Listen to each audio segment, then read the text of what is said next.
What's good, folks? It's KnightmareFrame here with a new Warframe video coming at you with the most broken DPS in the game right now. You would think it's Eren, but no.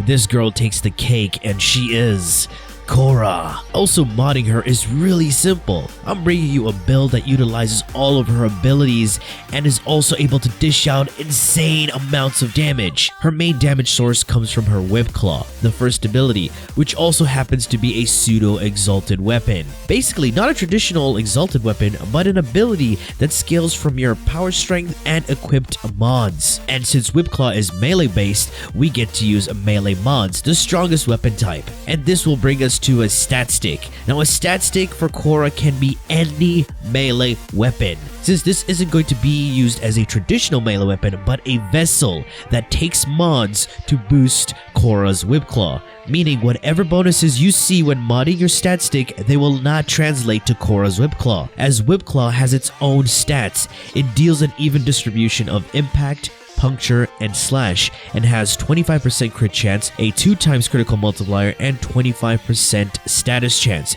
That means we can get some juicy red crits and elemental damage when we mod our stat stick just right. And if you want to boost your damage to the next level, you look for a melee weapon with a very high Riven disposition, and use that as a stat stick, as Rivens are also taken into account in boosting your damage output. As you can see here, my Khora only has 300 HP, and how is she surviving against all these high-level enemies without invisibility? And that is because of the amazing utility mods I use on her. I'll be using the Brief Respite Aura. Any energy spent on an ability will grant you shields and even overshields. Since Khora is a caster, I'll be using my abilities quite a lot. So once shield gating triggers, we have that small window of invulnerability. I can immediately use my Whip Claw and regen shields thanks to Brief Respite, and boom, I have another shield gate waiting to trigger. So as long as I have shields, it doesn't matter the amount, as long as I have those shields, I will have my shield gate ready. To make this even dirtier,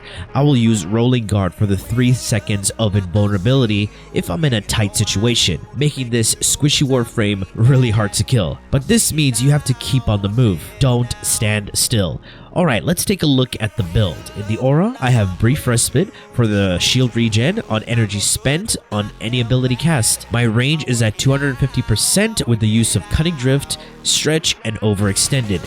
This gives my Whip Claw 25 meters of range and a 10 meter explosion radius. My Ensnare a grab radius of 25 meters, my Strangle Dome a 12.5 meter dome, and a grab radius of 25. Insane amounts of range. I have max efficiency and energy pool with a rank 4 fleeting, streamline, and primed flow, as Khora doesn't have the best energy pool in the game. And to balance out the loss of duration, I'm running primed continuity, Rolling Guard for the 3 seconds of invulnerability after a dodge roll, and finally the accumulating Whip Claw augments. This grants you a bonus of 35% damage increase with each 3 targets hit, which caps at 350%, and this buff decays over time. This is also an additive damage bonus. It's basically like adding power strength to your build. So that's why I don't have much power on this build, because if you equipped Power Strength, Arcane Fury, a stat stick, and this augment, and let's not forget about Steel Charge in the aura,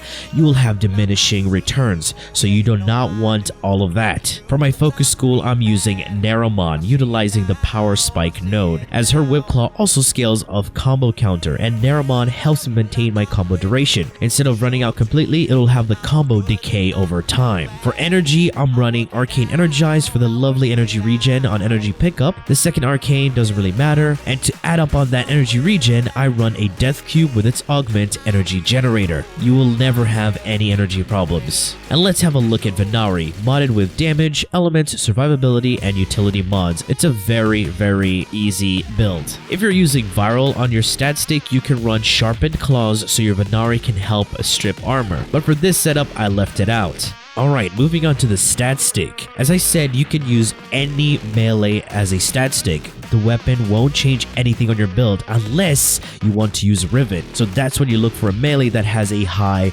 Riven disposition. But I'll show you my non-Riven setup. I have plenty of stat sticks. It's a weird build, but this is how you would mod for your Whip Claw. Raw damage, Blood Rush for the scaling crit chance, Weeping Wounds for the scaling status chance, raw elements, more crits, combo duration, and critical multiplier. Since this doesn't have a juicy ribbon, you won't have consistent red crits, so that's when you want to use a Deconstructor modded with the Gladiator mods. Deconstructor is the only melee sentinel weapon currently, and it comes with the Helios. And there you have it, guys, the ultimate Khora build, raw power and damage, putting a lot of naughty boys in their place.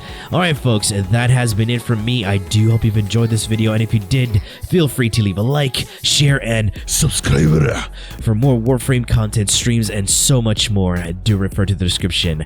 Thanks for watching, and as always, peace.